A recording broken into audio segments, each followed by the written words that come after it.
কাজী মোহাম্মদ ফেরদৌস তত্ত্বাবধায়ক প্রকৌশলী ছিলেন, রিয়াজ আহমেদ জাবের নির্বাহী প্রকৌশলী, বিষ্ণু কনস্ট্রাকশন মেনটেন্যান্স, আর মোহাম্মদ মুস্তফা উপব্যবস্থাপনা পরিচালক, মোহাম্মদ ইসমাইল সাবেক director, SMC Ramalin, mister Ramesh Shah উনি রামালিনের সাবেক ভাইস প্রেসিডেন্ট, এবং কেবিন হলিস এরা ছিলেন।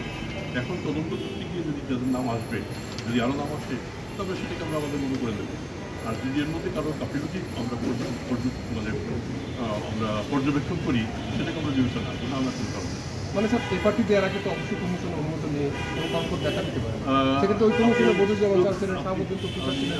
আমি আবার বলি যে কমিশন এক ধরনের স্বাধীনতা ভোগ করে, এটা আমরা তার এক ধরনের ইমিউনিটিও থাকে, সেটা আমাদের বিবেচনা আনতে হবে।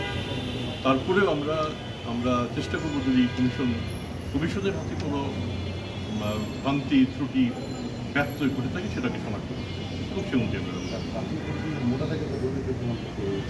প্রাথমিক অনুসন্ধানে আমরা মনে করছি যে এফআইআরটি হওয়াটা ঠিক হয়নি, অথবা আমরা ঠিকভাবে স্থাপিত করতে পারিনি।